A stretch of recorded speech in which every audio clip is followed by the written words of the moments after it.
So just last night, we told you about a new action plan to revitalize downtown Minneapolis. And part of that plan would involve a big change for one of the city's signature streets. Maury Glover joining us live from Minneapolis with more on the ideas for the future of Nicollet Mall. Maury? Well, some of these ideas have been around for years, and that is causing some to wonder, even if they become reality, would they make a difference?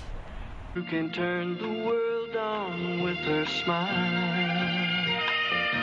When Mary Tyler Moore tossed her hat in the air on Nicollet Mall in her show's opening credits in the 70s, the mall was in its heyday as a regional shopping destination.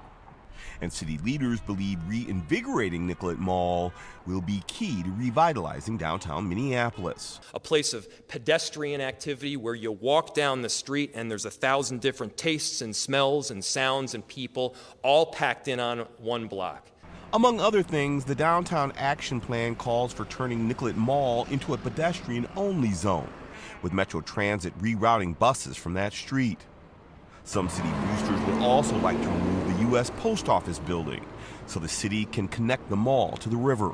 And the U.S. Post Office, I commit to getting them to see the wisdom of taking down that butt-ugly parking ramp that's going to block the river from Nicollet Mall. I'm sure we can find a compromise.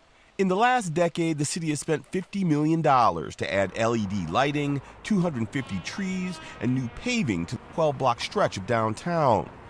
So would another Nicollet Mall makeover actually entice more people to visit it? It's interesting, the pedestrianisation idea. It's been around quite a few years now, and, believe it when we see it type of thing. Brits Pub general manager Shane Higgins says making Nicollet Mall pedestrian only would be good for businesses on the mall as long as there is programming like farmers markets or food trucks and a strong police presence to make visitors feel safe. Parades, concerts, anything, activation where you can get the word out to bring people down helps. Now, Higgins says what would make the biggest difference is for more office workers to return downtown, but he says obviously city leaders don't have control over that. Reporting live in Minneapolis, Maury Glover, Fox 9. The work